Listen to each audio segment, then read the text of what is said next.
ஆண்டவராகிய இயேசு கிறிஸ்துவின் நாமத்திலே உங்களை அவரை வாழ்த்துகிறேன். கர்த்தருடைய நாமம் மகிமைப்படுவதாக. இணையத்தில் இணைந்திருக்கிற உங்களையும் நான் வாழ்த்துகிறேன். கர்த்தர் உங்களையும் ஆசீர்வதிப்பாராக. எசேக்கியேல் எழுதின தீர்க்கதரிசன புஸ்தகம் 37ஆம் அதிகாரத்தை நாம் திருப்பி வைத்துக் கொள்வோம். எசேக்கியேல் 37ஆம் அதிகாரம் நம்முடைய பார்வைக்கு நேராக நாம் கொண்டு வருவோம். இங்கே எல்லாரும் நீங்கள் அறிந்த பகுதிதான் உலர்ந்த எலும்புகளின் பள்ளத்தாக்கு. ஏன் இதை நான் இன்றைக்கு பேசுகிறேன் என்று சொன்னால், பொதுவாகவே ஆத்மா எப்படி இருக்கிறது? சுயநலத்தை தாங்கி இருக்கிறது. சுயநலம் என்ன செய்யும் என்றால், ஒரு பள்ளத்தாக்கை உருவாக்கும். திருப்தி இல்லாத ஒரு பள்ளத்தாக்கை உருவாக்கும். இங்கே பள்ளத்தாக்கு என்று சொல்லப்படுவது பள்ளத்தாக்கு அல்ல. ஏனால் பள்ளத்தாக்கிலே செடி இருக்கும், மரம் இருக்கும், கொடி இருக்கும். ஆனால் பீகா என்கிற ஒரு எபிரேய வார்த்தை பயன்படுத்தப்படுகிறது. அப்படி என்று சொன்னால், அவை சமவெளி, மனித நடமாட்டம் இல்லாத சமவெளி, மக்கள் கூட்டம் வாழாத ஒரு சமவெளி. அந்த சமவெளியிலே உதவிக்கு கூட ஆட்கள் இல்லை. ஒருவனை குற்றுயிராக அங்கே போட்டுவிட்டால் பறவைகள் மட்டுமே வந்து சாப்பிடுமே தவிர மற்ற மிருக ஜீவன்கள் வருவதற்கு கூட அங்க தயங்கும். அப்படிப்பட்ட சமவெளி. ஏனென்றால் ஆசியா, அரேபியா பகுதிகளிலே இன்றைக்கும் பாலைவனம் அதிகம். இன்றைக்கே பாலைவனம் அதிகம் என்று சொன்னால், எசேக்கியேலின் நாட்களில் எவ்வளவு பெரிய பாலைவனங்கள் இருந்திருக்கும், தண்ணீர் இல்லாத பாலைவனங்கள். அப்படி என்றால் குற்றுயிராக இருக்கிற மனிதனையே சாப்பிடுவதற்கு மிருகம் வராத ஒரு இடம். அதுவே தானாக சரீரம் அழுகி பறவைகள் வந்து சாப்பிட்டு விட்டு போய்விடும், அங்கே தங்காது. ஏனென்றால் அப்படிப்பட்ட ஒரு சமவெளி அது, மனித நடமாட்டம் இல்லாத சமவெளி. ஏன் அங்கே போடுகிறார்கள்? ஏன் அங்கே வீசுகிறார்கள்? ஒருவன் இறந்து விட்டால் அவனுக்கென்று கல்லறை இல்லையா? யூதர்கள் மத்தியில இல்லையா கல்லறை? இருந்தது. இயேசுவை கூட கல்லறையில் தான் வைத்தார்கள். ஏன் ஆபிரகாமும் மக்பலா என்கிற ஒரு குகையை தேர்ந்தெடுத்தார்? பழக்க வழக்கம் இல்லாத மனிதர்கள் அல்ல, ஆதிவாசி மனிதர்கள் அல்ல. அவர்கள் எல்லாரும் ஒரு கலாச்சாரத்தில் வாழ்ந்தவர்கள். இவைகளை நான் விளக்கமாய் உங்களுக்கு சொல்வதற்கு முன்பதாக, இந்த சமவெளி குறித்தும் ஆத்மாவை குறித்தும் எப்படி இணைத்து பேசுகிறேன் என்று சொன்னால், ஆத்மாவிலே சுயநலம் எவ்வளவு இருப்பிடமாய் நமக்குள்ள இருக்கிறதோ, ஆத்மாவிலே சுயநலம் எவ்வளவு இருப்பிடமா இருக்கிறதோ, அந்த சுயநலம் இருக்க இருக்க நமக்கு போதும் என்கிற எண்ணம் வராது, போதும் என்கிற மனது வராது. பாருங்கள், உதாரணத்துக்கு சொல்லுகிறேன். முதலிலே நம் வேலையிலே ஒரு சின்ன பதவி உயர்வு கிடைக்கும். அத்தோடு நம்மளுடைய ஆசை நின்று விடுகிறதா? அடுத்த பதவி உயருக்கு போகிறது, அடுத்த பதவி உயருக்கு போகிறது. வேலை கிடைக்க வேண்டும் என்று சொல்லுகிறோம். வேலை கிடைத்தால், ஒரு சம்பளம் கிடைத்தால் என்று சம்பளம் போதும் என்று நினைக்கிறோமா? இல்லை. சம்பளம் வாங்கின உடனே சம்பளத்தை நம்பி நம்முடைய தேவைகள் அதிகமாகிறது, பணத்தை நம்பி தேவைகள் அதிகமாகிறது. 20,000 சம்பளம் என்று சொன்னால் அதிலே நமக்கு ஒரு குடும்பத்தை நடத்த தெரியாது. மாறாக 20,000 வாங்கிவிட்டாலே 40,000த்துக்கு நம்முடைய ஆத்மா, நம்முடைய சுயநலம் வெளியே போகிறது. அப்ப ஏன் நமக்குள்ள இது கட்டுப்பாடாக இருக்கவில்லை? இது ஒரு சமவெளி. சொல்லுங்க எல்லாரும். ஆத்மா என்கிற சுயநலம் சார்ந்த சமவெளி. அப்ப அப்படின்னா எப்படி இருக்கும்னா, dry place, no water, no prosperity. ஒரு பெரிய ஒரு புழக்கம் இல்லாத செடிகளும் மரங்களும் புழக்கம் இல்லாத, புழங்காத ஒரு இடம், பெருமையான ஒரு இடம். இப்படிதான் இன்றைக்கு அநேகருடைய ஆத்மா இருக்கிறது. இப்படிதான் அநேகருடைய ஆத்மா இன்றைக்கு இருந்து கொண்டிருக்கிறது. இந்த ஆத்மாவை ஏன் நாம் உயிர்ப்பிக்க வேண்டும்? The people of Israel getting life from God. தேவனிடத்திலிருந்து ஜீவனை பெற்றுக் கொண்டார்கள். ஆண்டவர் இலவசமாய் அவர்களை தெரிந்து கொண்டார். எந்த ஒரு கண்டிஷனை வைக்காம ஆண்டவர் தெரிந்து கொண்டார். அப்படிப்பட்டவர்கள் தவறு செய்து, பாவம் செய்து, அவர்கள் ஆண்டவர் விட்டு வழி விலகி இன்றைக்கு சிறையிருப்பில் இருக்கிறார்கள். சிறையிருப்பில் கேபார் நதி எண்டையிலே எசேக்கியேல் தரிசனம் பார்க்கும் பொழுது ஆண்டவர் அவர் ஆவிக்குள்ளாக கொண்டு போய் தரிசனத்தை சமவெளியிலே பள்ளத்தாக்கிலே காட்டுகிறார். அந்த பள்ளத்தாக்கிலே இருக்கிற நிலைமை என்ன பாருங்கள். எதற்காக அந்த பள்ளத்தாக்கு கொண்டு போவார்கள்? அது ஒரு சமவெளி, இன்னொன்று, அது நாட்டை விட்டு பிரிந்தது. சமவெளி மட்டுமல்ல, அது எந்த எல்லைக்கு உட்பட்டது அல்ல. அதுக்கென்று ராஜா கிடையாது, அதுக்கென்று அதிகாரம் கிடையாது, அதற்கென்று ராஜ்யம் கிடையாது. அங்கே வழிபோக்கு இல்லை, பாதை இல்லை, எதுவுமே இல்லை. சமவெளி. யோசித்து பாருங்க, அனாதையா விடப்பட்ட நிலைமை. யாரை கவனிங்க எல்லாரும். ஏன் நம்முடைய மூளை சிதறுது அப்படின்னா, சிந்தை சிதறுகிறது என்று சொன்னால் இதுதான் காரணம். நம்ம கவனிக்காம இருக்கிறது. நல்லா கவனிங்க, அந்த சமவெளி யாருமே இல்லாத ஒரு சமவெளி. அப்ப யாருமே இல்லாத ஒரு சமவெளியில ஏன் அங்கே பிணத்தை போடுகிறார்? ஏன் அதுக்கு ஒரு கல்லறையை வைக்க மாட்டேன்றாங்க? அது ஒரு அனாதை பிணமாக வேண்டும் என்றே அரசாங்கம் விரும்புகிறது. அவமானப்படுத்தப்பட்ட மரணத்தில் உள்ளவர்களுடைய எலும்புதான் அந்த பள்ளத்தாக்கிலே எசேக்கியேல் காட்டும். அவமானப்படுத்தப்பட்டவர்கள், அநேகரை அவமானப்படுத்தினவர்கள், வேண்டுமென்றே அவமானப்படுத்துகிறவர்கள், பேச்சிலே அடங்காதவர்கள், எதிர்த்து பேசுகிறவர்கள், திமிராய் பேசுகிறவர்கள், தேவனுக்கு எதிராய் பேசுகிறவர்கள், தான் பேசுகிறது கூட என்னதென்று தெரியாமல் பேசுகிறவர்கள், தேவனுடைய தீர்க்கதரிசிகளை பகைக்கிறவர்கள், இருதயத்திலே பகைக்கிறவர்கள், அன்பிலே நாட்டம் இல்லாதவர்கள், எப்பொழுதுமே எல்லார் மேலும் கோபப்பட்டு பகைக்கிறவர்கள். இவர்களை என்ன செய்வார்களா? நிர்வாணப்படுத்தி, மறைத்த உடனே துணியெல்லாம் கழட்டி விட்டு நிர்வாணப்படுத்தி கொண்டு போய் அந்த சமவெளியில போட்டு விடுவார். அப்படின்னா என்ன பிணம்? அதுக்கு பேர் என்ன? அவமானப்படுத்தப்பட்ட பிணம். அந்த பிணத்துக்கு பேர் என்ன? மரியாதை கொடுக்கிற பிணம் கிடையாது, அவமானப்படுத்தப்பட்ட பிணம். நம்ம ஊர்ல சொல்ற மாதிரி ரோட்ல அடிபட்டு சாவரி அப்படின்னு என்ன சொல்லுவாங்க? ரோட்ல அடிபட்டு சாவரி. அந்த மாதிரி பிணம், அவமானப்படுத்தப்பட்ட பிணம். புதைக்க மாட்டாங்க. ஒரு போர்ல தோல்வி அடைந்தாலும் அது அவமானம் தான். அந்த சமவெளியிலே கொண்டு போய் போட்டு விடுவார் இந்த போர் வீரனை. இது எப்பொழுது இந்த அவமானம் நடக்கும் என்று சொன்னால், கடவுளுக்கு பயப்படாது பொழுது. எப்பொழுது இந்த அவமானம் நடக்கும் என்று சொன்னால், கடவுளுக்கு பயப்படாது பொழுது. கடவுளுக்கு வெளிப்படையாய் பயப்படாதது நல்லது. கடவுளை மதிக்காமல், சுத்தமாய் மதிக்காமல் இருப்பது நல்லது.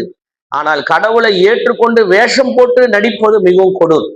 கடவுளை ஏற்றுக்கொண்டு ஒரு மாதிரி நடிக்கிறது ரொம்ப கடினம். நடிக்கிறாங்க. அவங்கதான் என்னன்னா, கடைசியில இந்த போர் வீரர்கள், கடவுளை நம்பின பிள்ளைங்க, நம்பி கடவுளுக்காகவே கடவுளை பேரை வச்சுட்டு ஏமாத்தினவங்க பின்னம் தான் அங்க போகும். அதுதான் போது.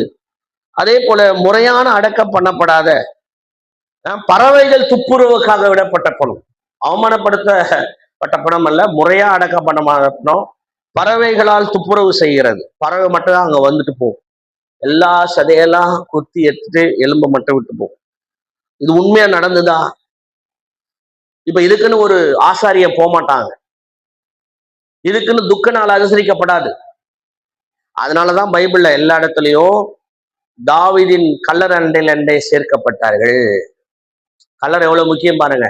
பிதாக்கன் கல்லறையிலே சேர்க்கப்பட்டார்கள் அப்படின்னா மரியாதைன்னு அர்த்தம். மரியாதைன்னு அர்த்தம். முற்பிதாக்களுக்கு யாக்கோப்பு சொல்றாரு, என் எலும்புகளை கையோடு என்ன பண்ணுங்க, கொண்டு போங்க. யோசேப்பு சொல்றாரு, என் எலும்புகளை கையோடு கொண்டு போய் நம்முடைய முற்பிதாவாகிய ஆபிரகாம் வாங்கின மக்பல்லாவிலே நீங்கள் அந்த குகையிலே வையுங்கள். யூதேயாவிலே எருசலேமுக்கு வெளியே கொண்டு போய் அவமானப்படுத்தப்பட்ட இந்த பிணங்கள், இந்த எலும்புகள், அவமானப்படுத்தப்பட்ட எலும்புகள் அந்த காட்சியிலே தெரிகிறது. ஆண்டவர் பார்த்து ஒரு கேள்வி கேட்கிறார். Can this bone will rise? And this bone will resurrect?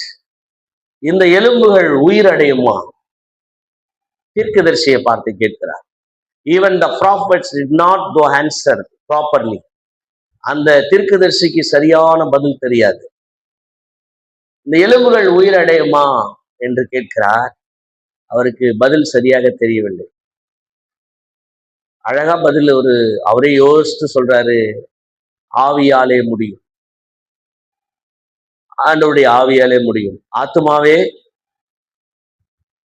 இந்த உலர்ந்த எலும்புகளை போல இன்றைக்கு பள்ளத்தாக்கிலே அல்லது சமவெளியிலே துண்டு துண்டாக கிடக்கிறது. துண்டு துண்டாக கிடக்கிறது. இன்றைக்கு ஆண்டவர் உயிர்ப்பிக்க விரும்புகிறார். தன்னுடைய ஆவியை உங்களுக்குள்ளே அனுப்ப விரும்புகிறார். எலும்புக்கு ஆவி வந்தால்தான் உயிர். சரீரம் இருந்து உயிர் தெழுறது அது வேற, எலும்பாகி உயிர் தெழுறது வேற. கைகளை உயர்த்தி சொல்லுங்க, எல்லாரும் கைகளை உயர்த்தி சொல்லுங்க. அல்லேலூயா சொல்ல சொல்லுங்க. சரீரம் இருந்து லாசரு மாதிரி 4 நாளாகி சரீரம் இருந்து உயிர் தெழுறது வேற, துண்டு துண்டா எலும்பாகி பாலைவனத்துல சமவெளியில உயிர் தெழுறது வேற. லாசரு போல இருந்தா வெளியே வான்னு சொல்லிடலாம், ஒரே வார்த்தையில உயிர்த்தெழ செய்யலாம். ஆனா இங்க பல வருஷம், பல நாட்கள், பல மாதங்களான தரிசனம் பார்க்கப்படுகிறது.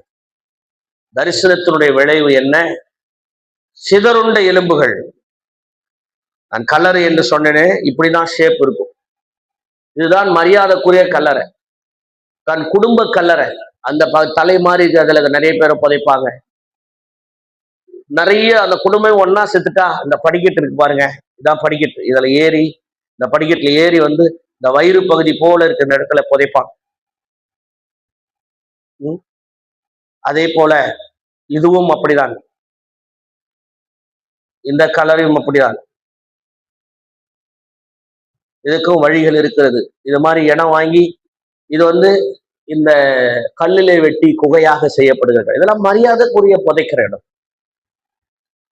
ஆனா இந்த சொல்லப்பட்ட காரியம் அவமானத்தினுடைய சரீரங்கள், அவமானப்படுத்தப்பட்டது. ஏன் இந்த அவமானம் வந்ததுன்னா, சுயநலத்தினால, கடவுளை நம்பாததினாலே வந்த விளைவு. அப்படி என்னால் இப்ப கொண்டு வந்து அவங்களுக்கு கூட ஆண்டவர் உயிரை பண்ணணும்னு நினைக்கிறார், மீண்டும் கூட்டி சேர்க்கணும்னு நினைக்கிறார், மீண்டும் இஸ்ரவேலை ஒன்னாக்கணும்னு நினைக்கிறார், சிதைந்து போன எலும்புகளை ஒன்னாக்கணும்னு நினைக்கிறார். உங்களுக்கு எல்லாரும் தானே சம்பவம் தெரியும். முதல்ல ஆண்டவர் எலும்புகளை இணைத்து நரம்புகளினாலே கட்டி தோள்கள் சதையினால மூடி, தோள்களால் மூடி நிற்க வைத்து சேனைகளாய் மாற்றுகிறார். அல்லேலூயா, அல்லேலூயா. ஏன் இவர்கள் இப்படி ஆனார்கள் என்பதற்கு இன்னொரு வார்த்தையை நான் உங்களுக்கு சொல்லுகிறேன்.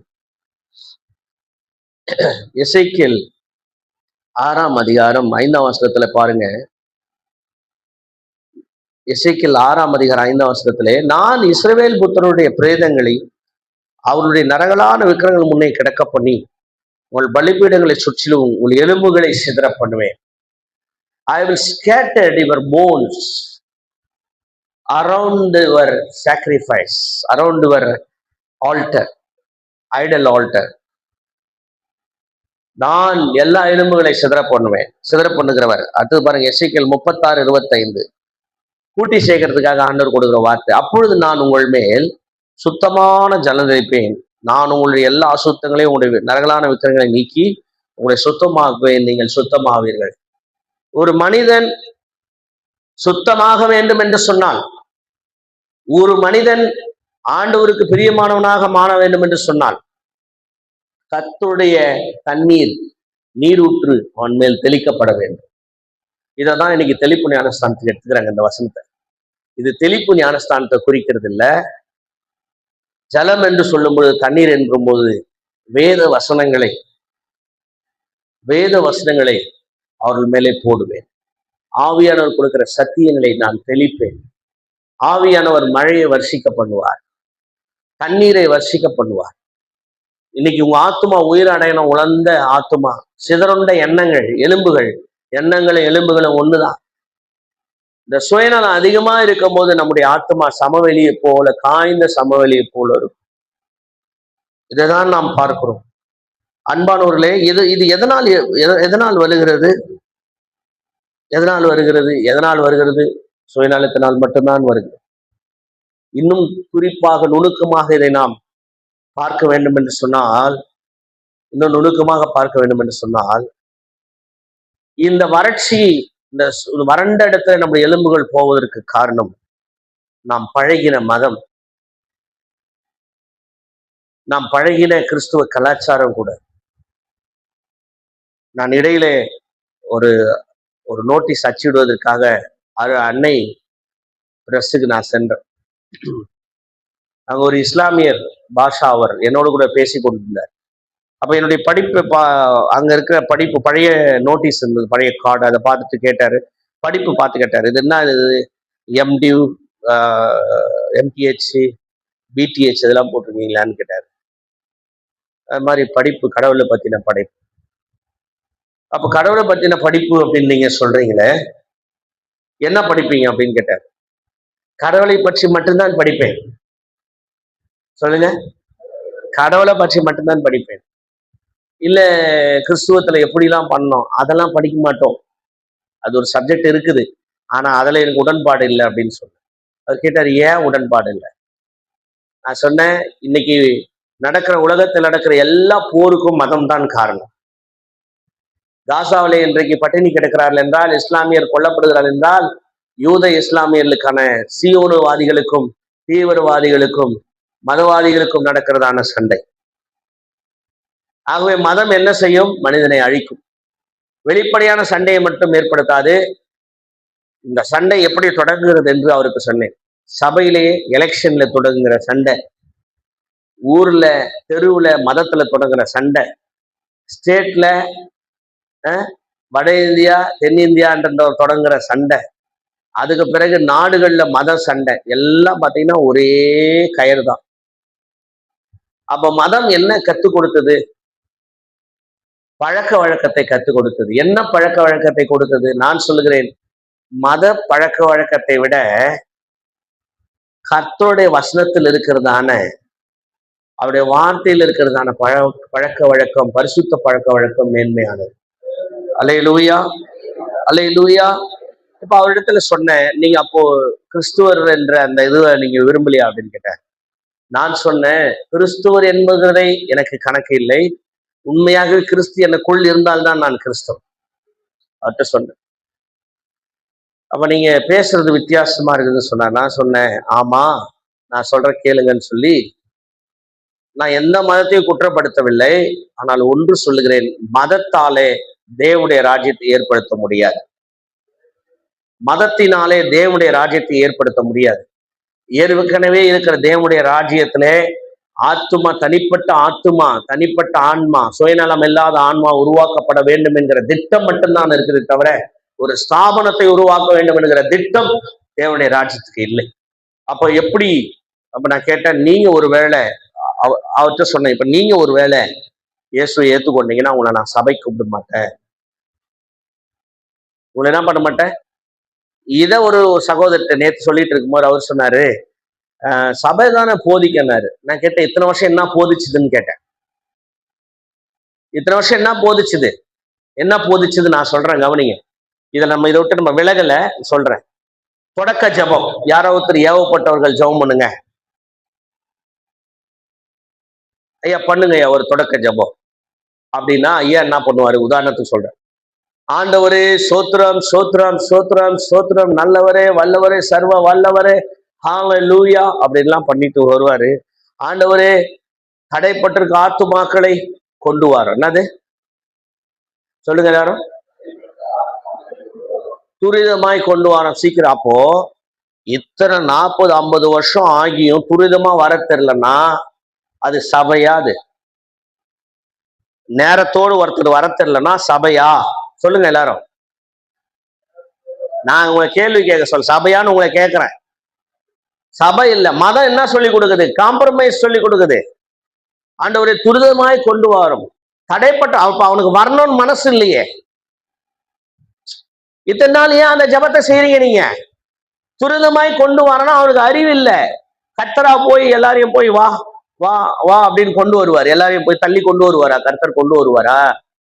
ஆண்டவரை நீங்க கூட்டி, நீங்க என்ன மாடுலேஷன்ல ஜெபம் பண்ணாலும் நீங்க பண்றது பாரம்பரிய ஜெபம். கூட்டி சேரன்னா ஆண்டவர் தேவதூதரை போய் கூட்டிட்டு வருவாரா? அப்ப அவன் இயேசு ஏத்துக்கொண்டு எதுக்கு? அவனுக்கா தான் அறிவு வளராதா? அவனுக்கா தனக்கான அறிவை வளர்த்துக்கணும், தானே எழும்பி வரணும், தன் முயற்சி தானே கர்த்தரை தேடணுன்ற எண்ணம் இவ்வளவு நாள் வராம துரிதமா கொண்டு வரும், தடைப்படாம கொண்டு வரும், சபையில சீக்கிரமா வர வேண்டும், நேரத்தோடு வர. அப்ப நேரம் கடைபிடிக்கலன்னா அவன் ஒரு தேவ பிள்ளையா? அப்ப நீ ஜெபிக்கிற நீதான் முட்டாள். ஐயா உங்களை சொல்ல, ஜெபம் பண்ணுகிறாங்க தானே, தொடக்க ஜெபம் என்ன பண்றாங்க? எல்லாரும் சேர்ந்து பண்ணுங்க. என்னென்ன பண்றாங்க சொல்லுங்க. சத்தமா பண்ணுங்க, சொல்லுங்க. சொல்லு, எப்படி எப்படி பண்ணுவாங்க தொடக்கம்? சொல்லு, நீ தான் கரெக்ட், சொல்லு. சொல்ல எல்லாரும் சொல்லுங்க சத்தமா. வர தடைப்பட்ட ஆத்துமாக்களை. அப்ப வர தடை பண்றதே யாரு? பிசாசு இல்ல, இவனே தடைய போட்டுக்கிறான். அப்ப பண்றவனும் முட்டாளு, வராதவனும் முட்டாளு என்ன பொறுத்தவரை. அப்ப சபை என்ன சொல்லி கொடுத்தது? இதை பார்த்துட்டு மறுவாரம் ஒரு ஆயா அதே ஜெபம் பண்ணு. அந்த ஆயாவை பார்த்துட்டு இன்னொருத்தான் அதே மாதிரி ஜெபம் பண்றான். என்ன பண்றான்? என்ன செய்யறான்? ஆண்டவர் தடைப்பட்ட ஆத்துமாக்களை கொண்டு வரும். நீங்க பண்ணி என்ன நடக்க போகுது? அவன் நீங்க ஜெபம் பண்ணாலும் வராதவன் தான். லேட்டா வரப்போறோம், எப்போதும் லேட்டா வரப்போறவன் தான். அது அவனா மாறணும். அப்படின்னா அவன் ஆத்துமா இன்னும் சுயநலத்துல ட்ரையா இருக்குதுன்னு அர்த்தம். என்ன ஜெபம் பண்ணோம்? பவுல் மாதிரி ஜெபம் பண்ணோம். கொலோசியர் 1ஆம் அதிகாரத்தை தேவனுடைய சித்தத்தை அறியவும் அவருடைய சகலவித ஞானங்களை கற்கவும் ஆண்டவரே தானாக உண்மை தேடக்கூடிய எண்ணத்தையும் அவன் ஆத்துமாவில் இருக்கிறதான வறட்சியும் நீக்க ஆண்டவரே ஜெபம் பண்ணோம். இன்னும் துரிதமா கொண்டு வரேன்னா கயிறு பூச்சி மட்டும் இழுத்துன்னு வந்துட முடியுமா? ஆண்டவரால சுருக்கு போட்டு. இப்பொழுது ஐயா அவர்கள் செய்திக்காக ஜெபம் பண்ணுவாரு. அதுக்கு ஜெபம் பண்ணுவாங்க. எப்படி பண்ணுவாங்க சொல்லுங்க பார்க்கலாம். என்னது? உங்களுடைய மகனை மறைத்து. எங்க? பாலைவனத்துல எத்துமே மறைச்சன்னமா?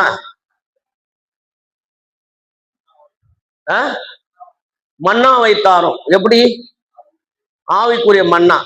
ஜபம் கூட ஒரு இதை விட எல்லாரும் உங்களுடைய மகனுக்கு ஞானத்தை தாரும். அப்போ அந்த பாஸ்ட் ப்ரிப்பேர் பண்ணலன்னு அர்த்தம். எதையும் அந்த பாஸ்ட் எதையும் பிரசங்கத்தை என்ன பண்ணல. இந்த ஜபத்தெல்லாம் யார் அவங்களுக்கு சொல்லி கொடுத்தான்? கருத்து இல்லாத ஜபம், இது ஆவி இல்லாத ஜபம், இது சமவெளியில கூட இல்ல இருக்க வேண்டிய ஜபம் இல்லை. இதெல்லாம் புதைக்கப்பட்ட கல்லறையில புதைக்கப்பட வேண்டிய ஜபம். என்ன ஜபம் இதெல்லாம்? கடைசி ஜபம் எப்படி இருக்கும் சொல்லுங்க? ஒருத்தர் பண்ண சொல்றாரு, எவி பண்ணுப்பா கடைசி ஜபம் அப்படின்னு என்ன சொல்லுவாங்க?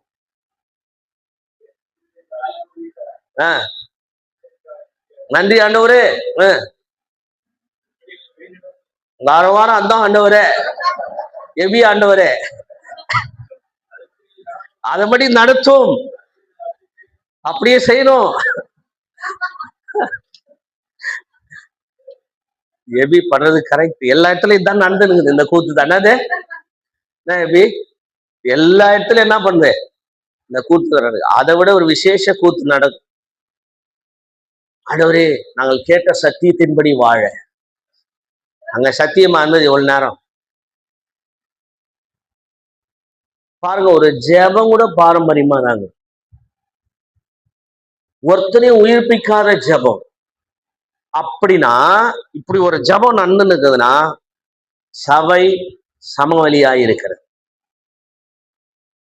சபை உலர்ந்த எலும்புகளால் நிறைந்திருக்கிறது. இஸ்ரவேல் என்னும் சபை உலர்ந்த எலும்புகளால் என்ன பண்ணப்பட்டிருக்குது? நிறைந்திருக்கு. சபை காய்ந்து போன நிலைமையில் இருக்கிறது. எலும்புகள் ஒன்று சேர்வதற்கு வாய்ப்பே கிடையாது. There is no chance to rejoining the bone. எலும்புகள் ஒன்றிணைவதற்கு வாய்ப்பே இல்லை. அப்போ ஒரு மதத்துல ஏற்படுகிற மாற்றம் அல்ல. நான் அதுக்காக மதங்களை நான் குறை சொல்லவில்லை, கிறிஸ்துவத்தை குறை சொல்லவில்லை. குறை சொல்லுகிற அளவுக்கு அவைகள் மாறிவிட்டது. ஒரு சாதாரண மனிதன் நான் குறை சொல்லுகிற அளவுக்கு என்னுடைய மதம் மாறிவிட்டது. அதனுடைய நடவடிக்கைகள் மாறிவிட்டது. பகுத்தறிவாய் சிந்தித்து பாருங்கள். துரிதமாய் கொண்டு வரோம்னா எப்படி ஆண்டவரால கொண்டு? யார் துரிதமா வரணும்? யாருங்க வரும் துரிதமா? அப்புறம் எப்படி ஆண்டவர் கொண்டு வருவாரு? பகுத்தறிவு வேலை செய்வானாவா? அப்ப கேட்டாரு அந்த சகோதரரு, இந்த தவறுதான் பேசு, இப்படிலாம் நீங்க கேக்குறீங்களே, உங்களை சும்மா விடுறாங்கன்னாங்க. என்ன செய்யறது? இதுக்குதான் எங்களுக்கு எதிர்ப்பே வருது எல்லா இடத்துலயும். அப்போ இந்த திரும்பவும் அந்த அன்னை பிரசிடன்ட் வந்துருவோம்.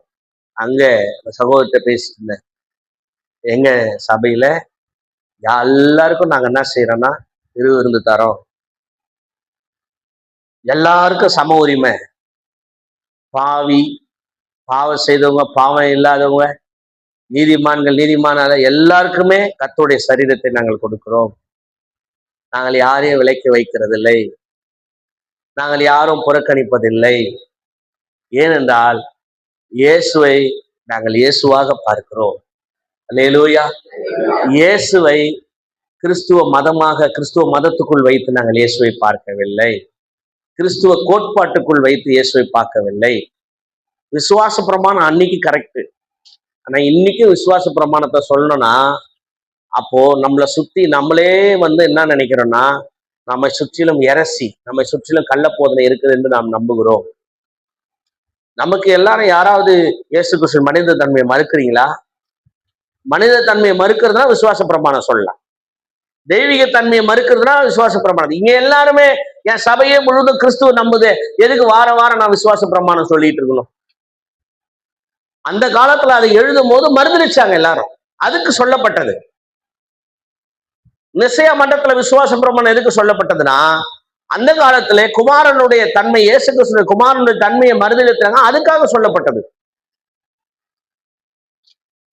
தெய்வீக தன்மையை மறுக்கப்பட்டது, அதனால சொல்லப்பட்டது. அதையே சொல்லிக்கிட்டு இருக்கணுமா வாரம் வாரம்? எனக்கு விசுவாசம் வாயிலே வார வாரம் மனப்பாடமாய் சொல்லுவதனால் வரவில்லை. விசுவாசம் ஒரு தனி மனித சொத்து. சொல்லுங்க எல்லாரும், விசுவாசம் ஒரு தனி மனித ஆவிக்குரிய சொத்து. விசுவாசிக்கிறவன் டிசிப்ளினா இருப்பான். வசனம் சொல்லுது, விசுவாசித்தால் விசுவாசிக்கும் நீதிமான் பிழைப்பான். விசுவாசத்தினால் நீதி என்பது என்ன? அறம், ஒழுக்கம். அப்போ விசுவாசிக்கிற மனுஷன் ஒழுக்கமா இருப்பான். ஒரு மனுஷனுக்குள்ள விசுவாசம் இருந்தால் அவனுக்கு யாருக்கும் போதிக்க வேண்டிய அவசியங்கள். அல்லேலூயா, அல்லேலூயா. ஆவியானவரே பக்கத்துல இருந்து போதிப்பார் வசனத்தை. அதை நல்லா ஃபீல் பண்ண முடியும்.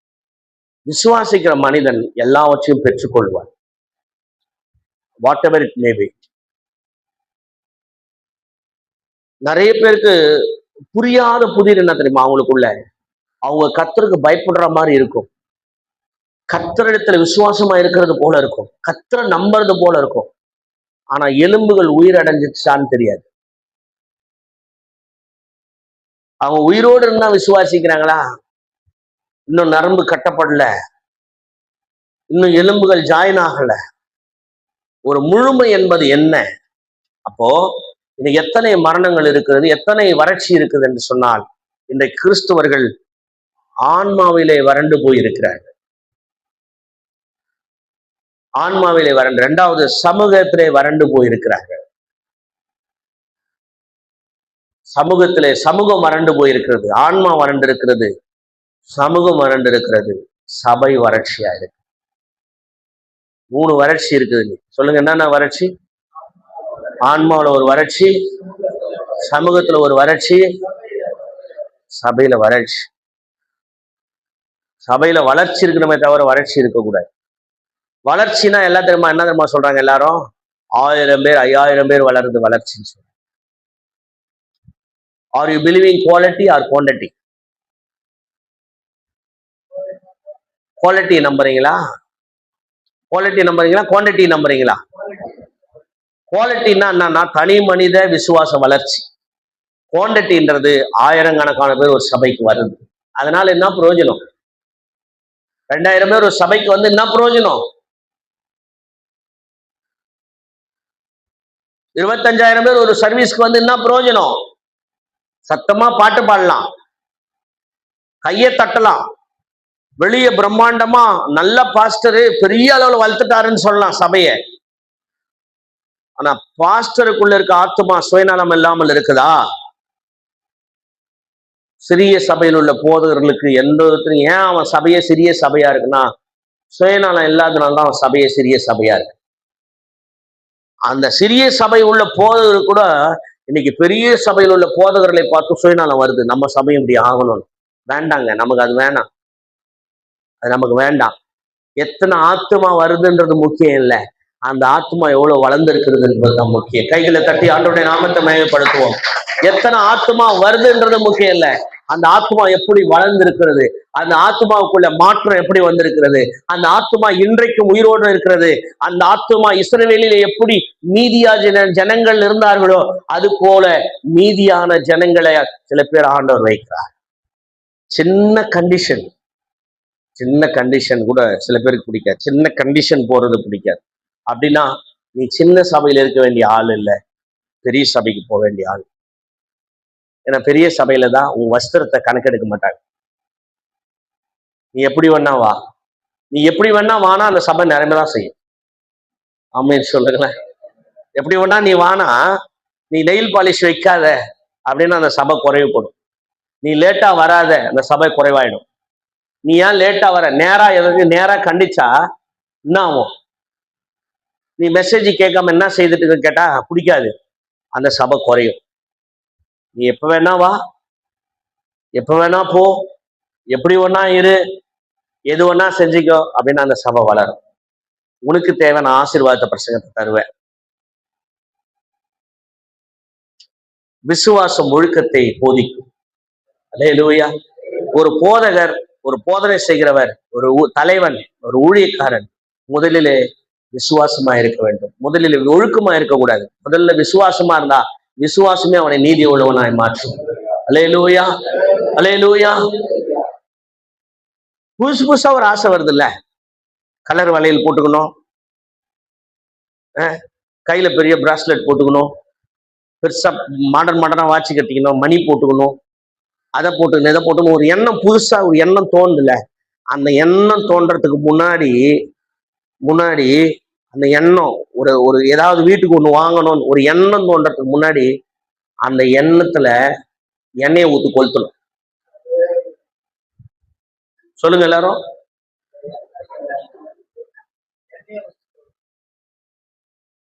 நூல் கட்டுறல்ல, என்னது நூல். அதே மாதிரி பாத்தீங்கன்னா தலையில பசங்க கட்டிங் பண்ணுவானுங்க, என்னது புதுசா வெட்டுறல, அந்த எண்ணம் வர முடியாது. அந்த எண்ணம் வரும்போது அதுல எண்ணெய் ஊத்தி என்ன பண்ணும்? இதுதான் விசுவாசம். இது நான் சொல்லி ஏற்படக்கூடாது, தானா ஏற்படும். ஏன் இவர் இதெல்லாம் பேசுறாரு அப்படின்னா, நீ சமவெளிக்கு உன் எலும்பு போக ஆரம்பிச்சிச்சுன்னு அர்த்தம். குற்றுயிரா அவமான பெணம். நீ யாரு? பேர் என்ன? அதுக்கு பேர் என்ன? அவமான பெணமா போறன்னு அர்த்தம்.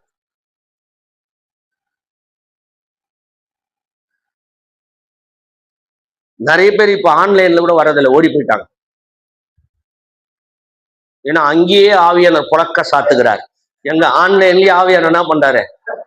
புழக்க சாத்துகிறார், பொழந்து எடுக்கிறார். அதனால ஆன்லைன்ல கூட அவங்களால என்ன பண்ண முடியல, வர முடியல. பிரியமானவர்களே, நல்லா கவனிக்கணும். உன்னை ஒரு மாடனா யோசிக்க ஆரம்பிக்கிறல்ல, உன்னை ஒரு மாடனா, இந்த அளவுக்கு நீ விசுவாசத்தை யோசிக்கலையே. ஒரு பையன் வேலை கிடைக்க போறவங்க, அவன் வந்து பெங்களூர்ல போய் வேலை செய்ய போறான். அப்பாயின்மெண்ட் ஆர்டர் வந்துச்சு, போறான். மறுநாளுக்கு அந்த முந்தின நாளுக்கு வந்தான், வீட்டுக்கு நைட்டு வந்தான். வந்துட்டு பார்த்தா ஒரு மாதிரி இருக்கான், என்னமோ வித்தியாசமா. அது கட்டிங் பார்த்தா பெங்களூர் கட்டிங் ஆயிடுச்சு. என்ன ஆயிடுச்சு? கட்டிங் என்ன ஆயிடுச்சு? கிழிஞ்சு போன ஜீன்ஸ் போட்டுன்னு வரான். நல்லா இருந்த பையன். கலாச்சாரம் உன்னை மாத்துதுன்னா உன் ஆத்துமா எவ்வளவு சுயநலமா இருக்குதுன்னு யோசிச்சு. நீ மொபைல்ல பாக்குறதுலாம் உனக்குள்ள வரணும்னு நினைச்சுன்னா உன் ஆத்துமா எவ்வளவு சுயநலமா இருக்குதுன்னு நினைச்சு. அதே மொபைல்ல பரிசுத்தமா எப்படி இருக்கணும்லாம் வருது, அதை பாக்குறது இல்ல. அது பார்த்தா என்ன ஆயிடும்? ஜுரம் வந்துடும். அதை பார்த்தா ஜுரம் வந்துடும். அதை பார்த்தா என்ன ஆயிடும்? தலைவலி வந்துடும். அதை பார்த்தா டென்ஷன் ஏறிடும். நிறைய பேர் தேவைக்காகவே ஜெபம் பண்ணுகிறாங்க. நிறைய பேர் வந்து கஷ்டம் போனோன்னே ஆண்டவருக்கு பயப்படுறாங்க. சொல்லுங்க எல்லாரும், சொல்லுங்க. நிறைய பேர் என்ன செய்யறாங்க? கஷ்டம் நீங்கணும், அது சுயநலம் தானே. இதுக்கு பேர் என்ன? அதான் நான் அப்பப்போ ஒரு சகோதரி சொல்லுவாங்க, நீங்க கர்த்தருக்கு பயப்படல சிஸ்டர், அதனால தான் அப்படி ஆச்சுன்னா போதும். இல்ல பிரதர், நான் சர்ச்சுக்கு ரெகுலரா போவேன்னுவாங்க. என்னது? அதுக்கும் கர்த்தருக்கு பயப்படுறதுக்கும் சம்பந்தமே கிடையாது. அவங்களுக்கு எதுக்கு கர்த்தருக்கு பயப்படுறது நினைச்சுக்கிறாங்க. உடனே அவங்க சொன்னாங்க நான் பைபிள் காலேஜ் சேர்ந்துறேன்னாங்க. அதுவும் அதுக்கு பதில் கிடையாது. நீ எத்தனை டிகிரி வாங்கினாலும், எத்தனை பைபிள் காலேஜ் படிச்சாலும், எத்தனை சர்டிபிகேட் வாங்கினாலும் உனக்கு விசுவாசம் இல்லை என்று சொன்னால் அது வீண். அல்லேலூயா, அல்லேலூயா. உன் ஆத்துமா இன்னும் சுயநலத்தை தேடிக்கிட்டு இருக்குதுன்னா வீண். சிம்பிள்ல தாங்க அழகு இருக்கு. சொல்லுங்க எல்லாரும், சொல்லுங்க எல்லாரும். சிம்பிளா இருந்தா தான் அழகுங்க. சொல்லுங்க, சிம்பிளா இருந்தா தான் அழகு. நான் அதுக்குதான் சகோதரிகளை சபைக்கு வரும்பொழுது சாரி கட்டிட்டு வாங்கினேன். இன்னையில இருந்து திரும்ப ஒரு ரூல்ஸ் எக்ஸ்ட்ரா போடுறேன். நைட் ப்ரேயர் கூட புடவை கட்டியிருந்தவங்க. அது ஆரோக்கியமாகவும் இருக்குது, அழகாகவும் இருக்குது. அல்லேலூயா. அழகாகவும் இருக்குது. எப்படி சொல்லுங்க? சிந்தைக்கு சொல்லுங்க, நம்ம ட்ரெஸ் தான் சிந்தைக்கு ஆரோக்கியத்தை தரும். சொல்லுங்க எல்லாரும். உண்மைங்க. நம்முடைய வஸ்திரம் உடுத்துறோம் இல்லையா, அதுதான் சிந்தைக்கு ஆரோக்கியத்தை தரும். முகத்துல எக்ஸ்ட்ரா எதுவும் ஏறக்கூடாது. என்ன பண்ணக்கூடாது? முகத்துல என்ன பண்ணக்கூடாது? எக்ஸ்ட்ரா ஏறக்கூடாது. வயது உனக்கு 15-16 வயசுனா உதட்டுல லிப்ஸ்டிக் ஏறக்கூடாது. வயசுனா உதட்டுல என்ன பண்ணக்கூடாது? இவன் இப்ப காலை தூக்கி சேர்ல உட்காந்துக்கிறான். இவனுக்கு வயசு 65, கையை தூக்க மாட்டேன்றான். கையை தூக்கி ஆறாதினா கையை அப்படி நல்லா முறுக்கி கழுத்துக்கு அண்ணாண்ட எடுத்து போய் நல்லா அப்படி தலையை சுத்தி அப்படி ஒரு திமிர் விடுறான். இது ஆரோக்கியமே கிடையாது. இப்படி ஒரு வளர்ச்சி. சொல்லுங்க. வஸ்திரம் நம்முடைய சிந்தைக்கு ஆரோக்கியத்தை கொடுக்கும். சிம்பிளா இருந்தா சிந்தை ஆரோக்கியமா இருக்கும். நம்ம சிம்பிளாவே யோசிக்கிறது இல்லை. எக்ஸ்பென்சிவான இந்த காலத்துல எக்ஸ்பென்சிவா யோசிக்கிறோம். ஏன் நம்ம ஐக்கியத்துக்கு குழந்தைங்களை கூட்டணும் ரெகுலரா அப்படின்னா, அவங்களுக்கு ஆரோக்கியமான உபதேசம் சின்ன வயசுல இருந்தே தேவை. அல்லேலூயா, அல்லேலூயா. ஒரு பாஸ்டர் அன்னைக்கு கேட்டார் என்ன, எனக்கு ஒரு கில்ட்டியாவே இருந்ததா, அது எனக்கு ரொம்ப சந்தோஷத்தை தரல. ஆனா ஆக்சுவலி எனக்கு சந்தோஷத்தை பெருமையை தான் தந்திருக்கணும். அந்த பாஸ்டர் என்ன கேட்டார் போன்ல, உங்ககிட்ட கொஞ்சம் முன்னாடியே இந்த பைபிள் காலேஜ் சேர்ந்துருந்தா நல்லா இருந்திருக்கும், என் நாட்களை வேஸ்ட் பண்ணிட்டேன். அது எனக்கு கெத்த தரணும். உண்மையா அப்படிதானே? எனக்கு கெத்த தரணும். ஆனா கெத்த தரல, வெக்கத்தை தந்துச்சு. நம்ம ஏன்டா முன்னாடியே ஆரம்பிக்கல? அப்போ நம்ம முன்னாடியே படிக்கல, நமக்கு போதுமான அப்ப முன்னாடியே அறிவில்லை, வெக்கத்தை தந்துச்சு. அப்ப கர்த்தருடைய பயப்படுதல், கர்த்தர் மேல விசுவாசம் அப்படின்னா வரணும். நீ கர்த்தருக்கு பயப்படணும்னா சொல்லுங்க எல்லாரும், எல்லாரும் என்ன பாருங்க, எனக்கு கை வைங்க, எல்லாரும் கை எப்படி வைங்க, ரிலாக்ஸ் ஆகும். கர்த்தருக்கு பயப்படணும்னா அப்படியே நடுங்கணும் தேவன், அப்படிலாம் வேணாம். ஒழுக்கமா இருந்தாலே கர்த்தருக்கு பயப்படுது. அல்லேலூயா. எந்த பேராசையும் வரக்கூடாது. அடுத்தது நோ லிப்ஸ்டிக். நம்முடைய சபைக்கு வரவங்க யாரும் லிப்ஸ்டிக் போடக்கூடாது. இல்ல, இனிமேல் இப்படி எல்லாம் கொண்டு வந்தாதான் உண்டு. யார் பார்க்க போறாங்க சபையில? ஓப்பனா நான் கேட்கிறேன், யார் பார்க்க போறாங்க? Come with simple mind. தேவ சமூகத்துக்கு வரும்போது தாழ்மையான ஒரு சிந்தையோடு நாம் வர வேண்டும். கரங்களை உயர்த்தி எல்லாரும் ஆமென் சொல்லுங்க. அல்லேலூயா. நல்ல தாழ்மையான சிந்தை.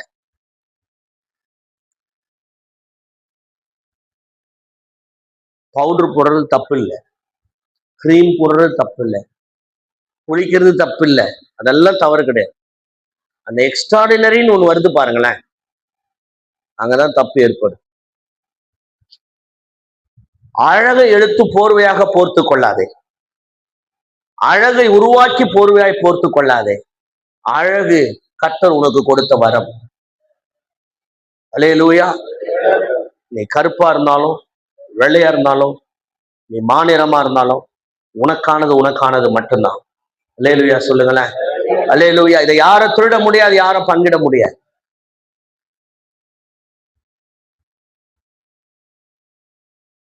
பிரியமானவர்களே, கர்த்தருக்கு பயப்படுதல் என்பது நீயா வர வைப்பது அல்ல. உனக்குள்ள இருக்கிற தாழ்மையே கர்த்தருக்கு பயப்படுதல்.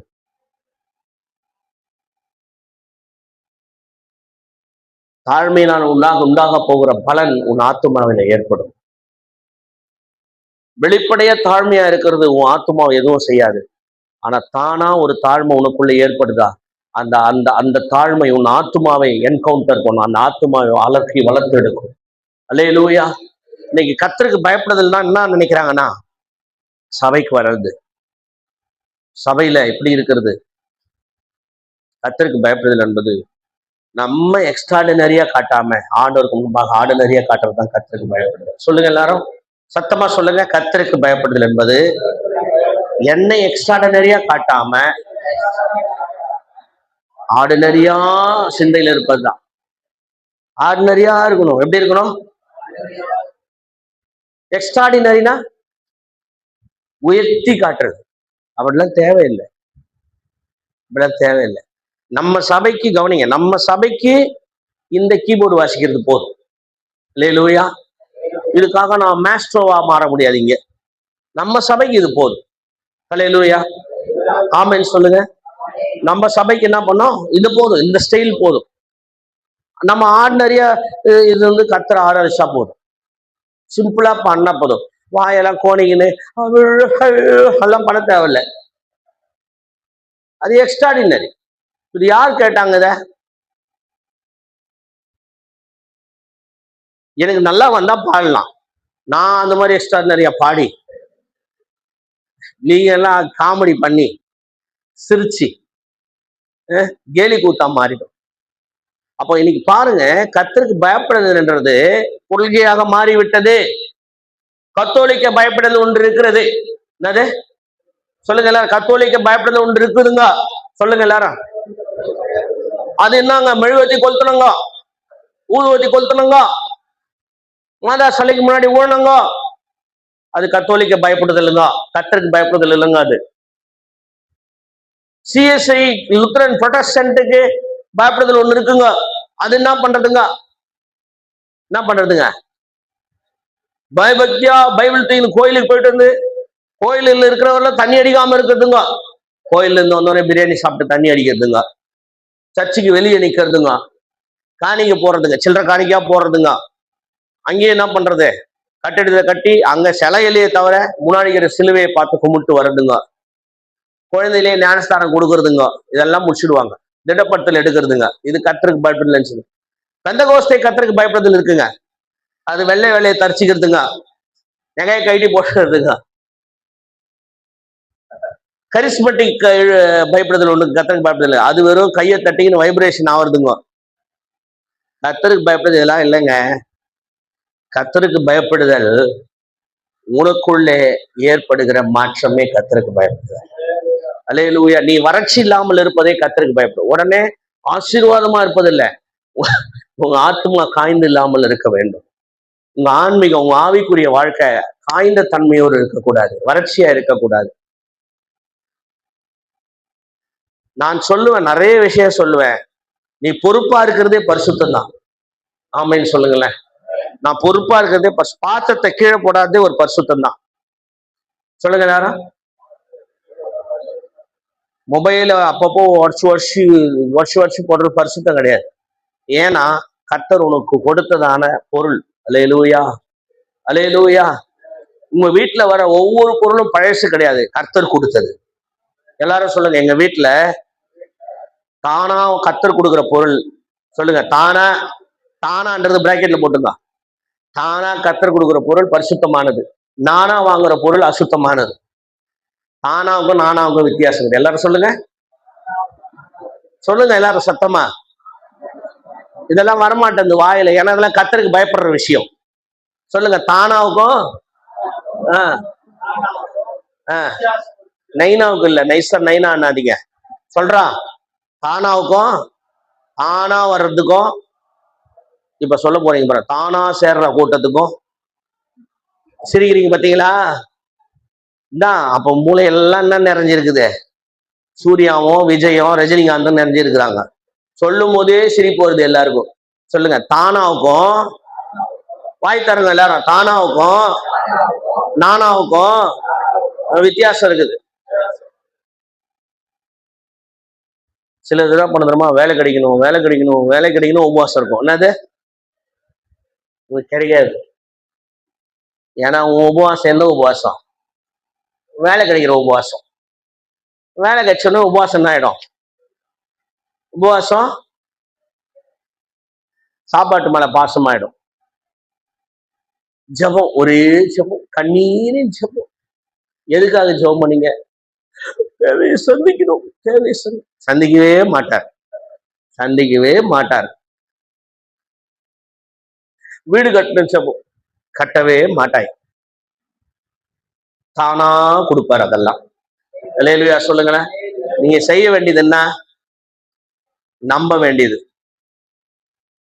அவர் நம்ப பண்ணுகிறவர். அவரு கவனிங்க, எல்லாரும் நவனை கவனிங்க. அவர் நம்மளை நம்ப பண்றவர். சொல்லுங்க. அது பெரிய இறையில் இருக்குது. அவரு நம்மை அவரை நம்ப பண்ணுகிறவர். அப்ப அவரை நம்ப பண்ணுகிறவர்னா அவரால் எல்லாம் செய்ய முடியும்னு அர்த்தம். அல்லேலூயா. அவரால் எல்லாம் செய்ய முடியும்னு அர்த்தம்.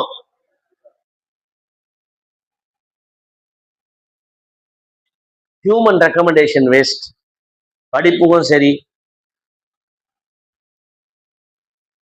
You should be a spotless bride.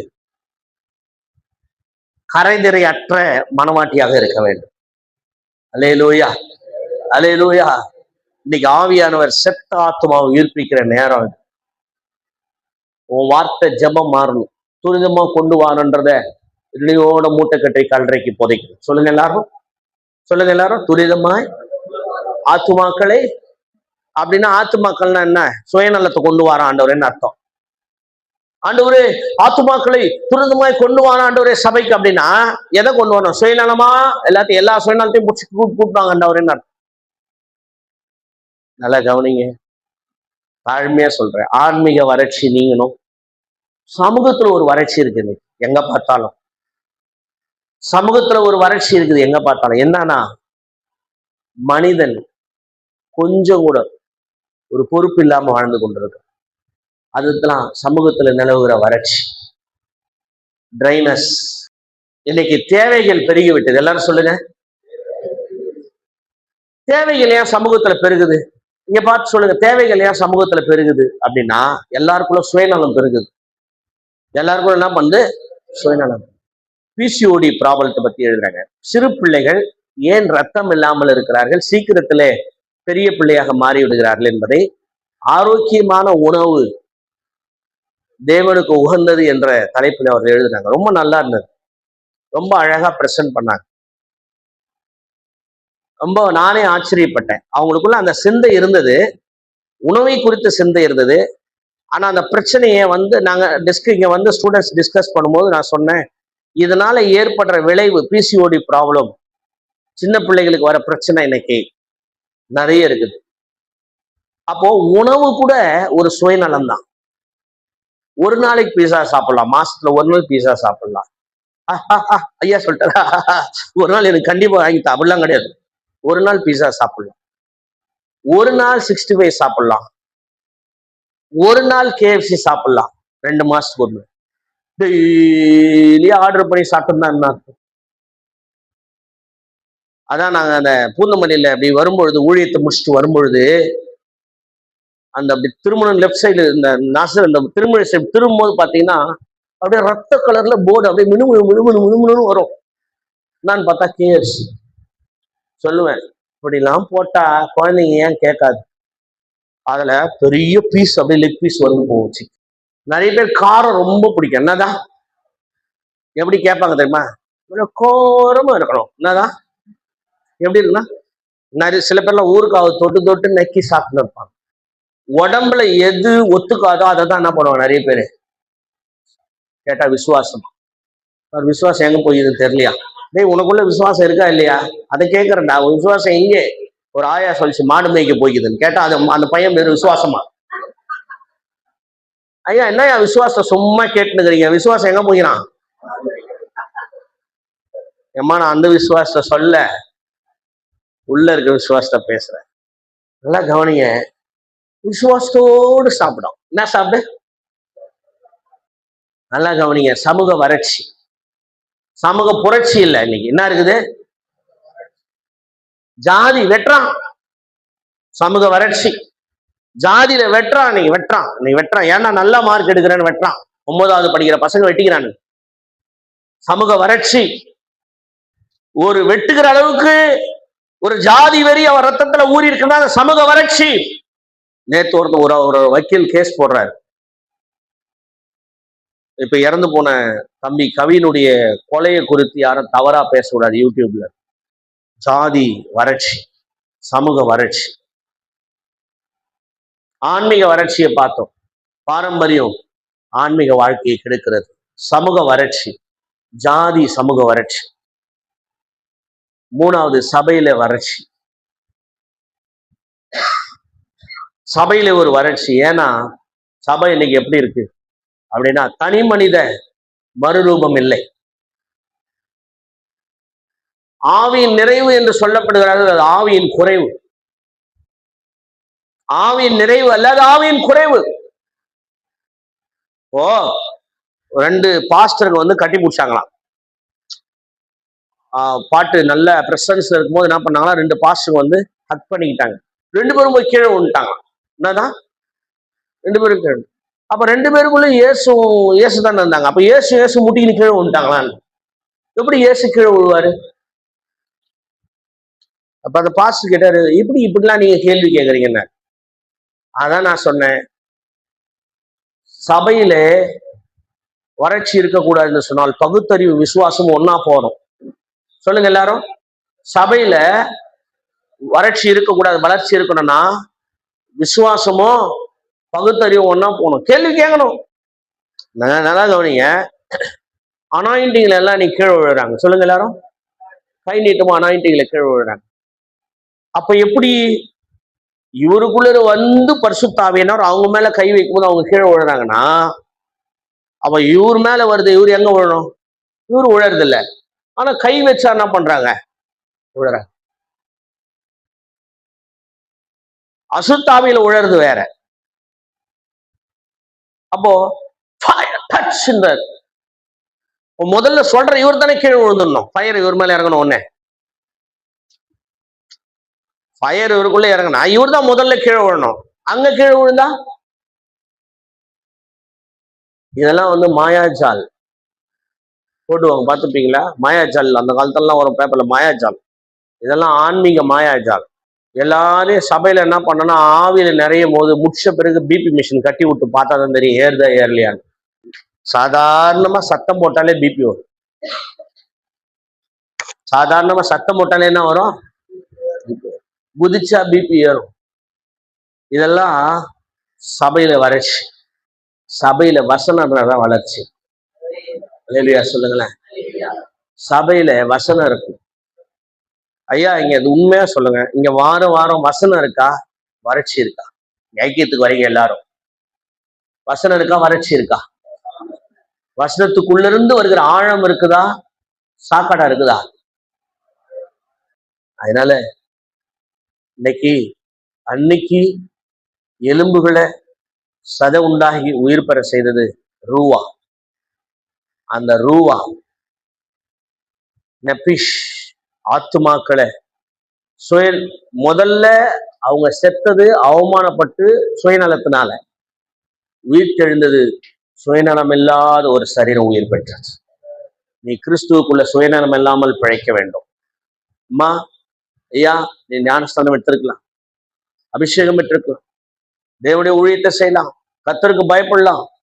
ஆனா இன்னும் உனக்குள்ள சுயநலம் இருக்குதுன்னா, ட்ரை போன் தான், காய்ந்த எலும்பு தான். அந்த காய்ந்த எலும்புகள் அவமான மரணம், அவமானப்படுத்தப்பட்ட மரணம். அதை தூக்கி சமவெளியில போட்டுட்டாங்க. மிருகம் கூட சாப்பிடப்படாம காய்ந்து போனது, பறவைகளால் குத்தப்பட்டது. ஆனா உயிர் தெழும்போது அது சேனைகளால் எழும்புகிறது, ஜாதி இல்லாமல் எழும்புகிறது. 10 கோத்திரமா 2 கோத்திரமா பிரிந்திருந்தது, 2 ஜாதியாகவும் 10 ஜாதியாகவும் பிரிந்திருந்தது.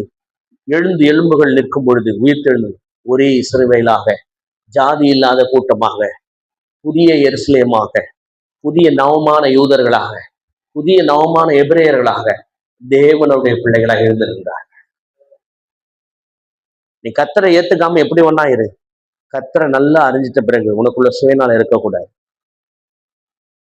வறண்ட ஆன்மாவே இன்னைக்கு உயிரடை. வறண்ட ஆன்மாவே, ரொம்ப நாளைக்கு வறண்டு இருந்ததுன்னா பேய் வந்து வீடு குடியிருக்கும். ரொம்ப நாளைக்கு உன் ஆன்மா வறண்டு இருந்ததுன்னா உனக்குள்ள பிசாசு வந்து குடியிருக்கும். ரொம்ப நாள் உன் ஆன்மா வறண்டு போயிருந்தா, கர்த்தரோட தொடர்பு இல்லாமல் இருந்ததுன்னா, கர்த்தருடைய தொடர்புல ஒரு திருப்தி இல்லாம இருந்ததுன்னா பிசாசின் எண்ணங்கள் வந்து குடியிருக்கும். தேவன் உன்னை அழைக்கிறார். கண்களை மூடி ஜெபம் பண்ணுவோமா, கர்த்தரை நோக்கி பார்ப்போம். அவருடைய சத்தியத்துக்கு, ஆண்டவருடைய வசனத்துக்கு, அப்பா சொல்லுங்க, எனக்குள்ளே உடைய வார்த்தையின் வல்லமை வர வேண்டும். இன்னைக்கு பாருங்க, நம்ம சபைக்கு, நம்முடைய ஐக்கியத்துக்கு நிறைய பேர் வரல. அவங்க சொல்லுகிற காரணத்தை பாருங்க. நான் அம்மா வீட்டுல இருக்கிறேன், ஆயா வீட்டுல இருக்கிறேன், எனக்கு பலவீனம். அப்பனா நீங்க என்ன, நான் எப்படிப்பட்டவங்க தெரியுமா? துணிகரக்காரர்கள், துணிந்து செயல்படுறவங்க. நீ ட்ரையா உட்காந்துருக்க. நான் வந்து நிறைய மாற்றங்களை கொண்டு வரணும்னு நினைக்கிறேன். என்னோட நீங்க கோஆப்ரேட் பண்ணணும். நீங்க நிறைய மாற்றங்களுக்கு நேரம், உங்களை நான் இதை செய்யாதீங்க அதை செய்யாதீங்கன்னு சொல்றதுக்கு காரணமே என்னன்னா, உங்களுக்குள்ள ஒரு தாழ்மையை கொண்டு வந்து உங்களை எல்லாம் ஆவியில உயிரடைய செய்யும். ஆண்டவரோடு உறவில உயிரா இருக்க வேண்டும். ஆண்டவருடைய உறவு அது செத்து ஒண்ணு இல்லாம இருக்கக்கூடாது. இப்ப கூட ஒண்ணு இல்லை, இப்ப கூட நீங்க ஒண்ணுமே இல்லை, உங்களுக்குள்ள ஏற்கனவே கர்த்தருடைய அன்பு ருசி பார்த்த அனுபவம் இருக்குது. மீண்டும் நீங்க வளர்ச்சி அடையலாம். மீண்டும் உங்கள் மரம் வளரும், உங்க ஆன்மா வளரும். கர்த்தரை நோக்கி நம்ம பார்ப்போம். ஹல்லேலூயா. Thank you Jesus. ஆண்டவரே, நீங்க எங்களோட பேசினதுக்காக நன்றி அப்பா. சொல்லுங்க பார்க்கலாம், மனசார சொல்லுங்க. எங்களோடு அவமானப்பட்ட பிணங்களாக நாங்க வீசி எறியப்பட்டோம். ஆண்டவரை, எங்களை உயிர்த்தெழ செய்கிறவர் நீர். ஆண்டவரை, அவமானப்பட்டு செத்த நாங்க இன்னைக்கு உமக்குள்ள உயிரடைஞ்சு பலனா எழும்பி நிக்கணும். ஆண்டவரை, நாங்க மறுபடியும் எழும்பி நிக்கிறோம். சொல்லுங்க எல்லாரும். ஹல்லேலூயா. Thank you Jesus. உங்க எலும்புகள் இப்போ உயிரடையது என்ன தெரியுமா? உங்க எண்ணங்கள் கிறிஸ்துவுக்குள்ள பிழைக்க வேண்டும். உங்கள் ஞானம் கிறிஸ்துவுக்குள்ளே வளர வேண்டும். உங்க தாட்ஸ், பஞ்ச் ஆஃப் தாட்ஸ், சிந்தனையின் கொத்துக்கள் எல்லாம் இயேசுக்குள்ளே வளர வேண்டும். எத்தனை பேர் வளர்ச்சி அடைய விரும்புகிறீர்கள்? வளர்ச்சி எதிலே உண்டாகும்? தனியா நீங்க கொண்டு வரணும் அவசியம் இல்லை. தேவனுக்கு முன்பாக தாழ்மையை தரித்து கொண்டா போதும், ஞானம் வளரும்.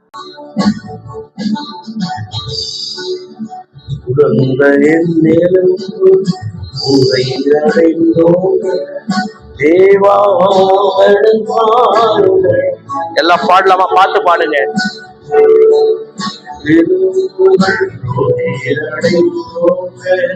தேவா குழந்தையின் எழுவுகள் உயிரடைந்தோம். தேவா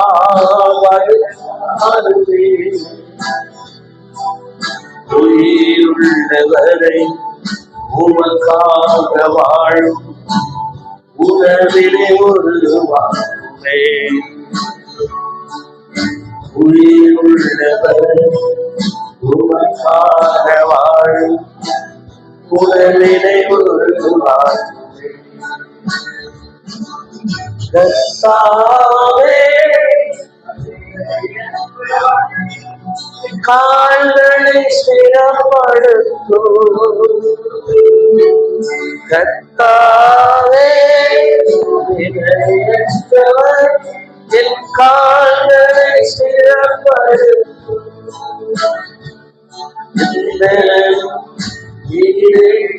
கோட்டையும் கோட்டையும்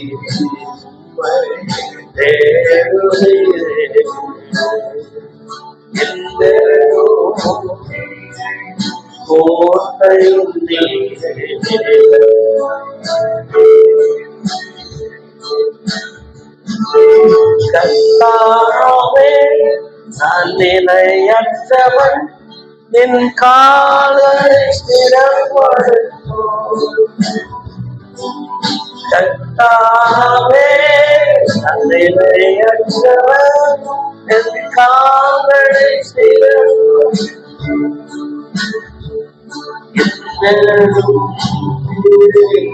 கோட்டையும் தேடுகிறே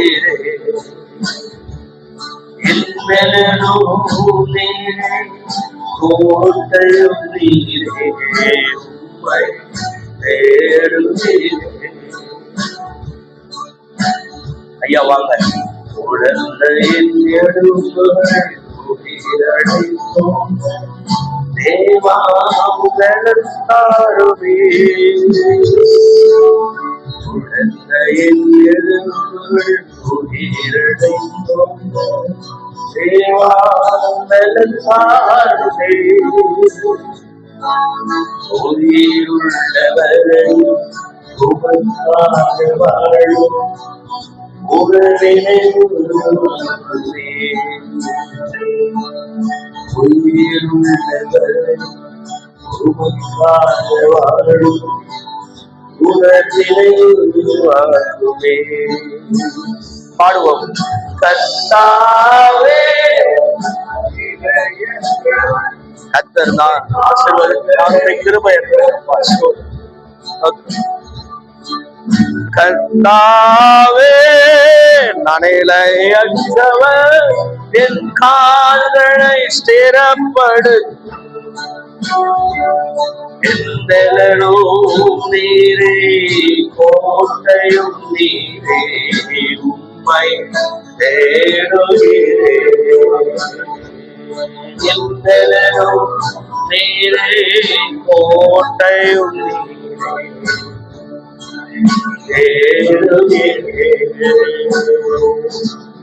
கர்த்தாவே நிலையற்றவர் என் கால்களை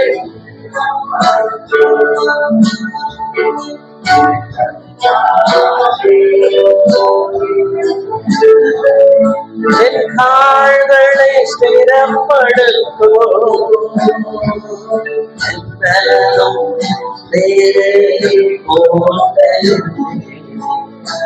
உம்மை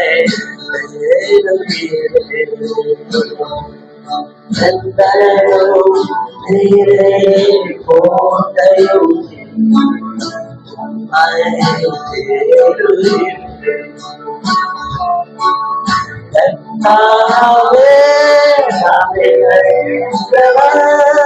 கால்களை திறப்படுத்தும்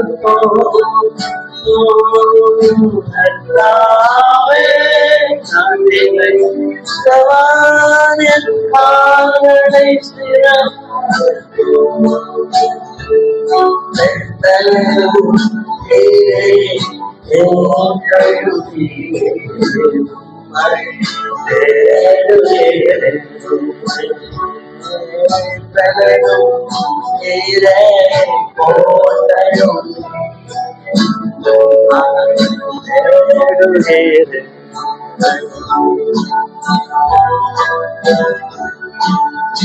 இதோ நம்முடைய கையிலே எருசலேமுக்கு வெளியிலே நம்ம எல்லாரையும் ஒன்று சேர்த்த சிலுவையிலே அவருடைய எலும்புகள் உடைக்கப்படாமல் அவர் மரிக்கும் பொழுதும் வறட்சி இல்லாத எலும்பு இருந்தது. அவர் உயிர் தெழுந்த போது உன்னதமான எலும்புடையவராக சரீரம் உடையவராக எழுந்தார். அந்த சரீரத்தை நம்ம கையில் வைத்திருக்கிறோம். நாம் ஸ்தோத்திரம் பண்ணி அப்பத்தை ஸ்தோத்திரம் பண்ணி நாம் புசிப்போம். ஸ்தோத்திரம் ஆண்டவரே, ஸ்தோத்திரம். அந்தபடியே ஜாதி இல்லாத ரத்தம், மதம் இல்லாத ரத்தம், பாரம்பரியம் இல்லாத ரத்தம், உயிர் தெழுந்த இயேசு கிறிஸ்துவின் ரத்தம். ஸ்தோத்திரம் பண்ணி இதை நாம் மானம் பண்ணுவோமா? ஸ்தோத்திரம் ஸ்தோத்திரம் சேர்ந்து சொல்லுவோம். என் ஆத்துமாவே கர்த்தரை ஸ்தோத்திரி, என் முழுமே அவருடைய பரிசுத்த நாமத்தை. என் ஆத்துமாவே கர்த்தரை ஸ்தோத்திரி, அவர் செய்த சகல பாரம் நக்கரமெல்லாம் மன்னித்து நோயெல்லாம் குணமாய் உன் பிராணன் அழிவுகளுக்கு மீட்டு நாள் இருக்கிறதுனால முடிசு நன்மையினால் உன் வாயை திருப்தியாக கழுகு சமானமான வாயில் திரும்ப வாழ வயது போலாம். வழுவாதபடி உங்களை காக்கவும் மாசற்றவர்களாய் உங்களை நிலைநிறுத்தவும் சர்வ வல்லவருடைய சன்னிதானத்திலே உங்களை கரைந்தரை அற்றவர்களாய் நிறுத்தவும் பிதாவாகிய தேவனுடைய அன்பும் குமாரனாகிய இயேசு கிறிஸ்துவின் கிருபையும் பரிசுத்த ஆவியாருடைய தேற்றவாளுடைய அந்யோன்ய ஐக்கியமும் நாம் அனைவரோடும் இன்னும் சதாகாலை வழிநடத்தி காப்பவராக. ஆமென். ஹல்லேலூயா, ஹல்லேலூயா, ஹல்லேலூயா. கர்த்தர் உங்களோடு இருப்பாராக. ஆமென். God bless you.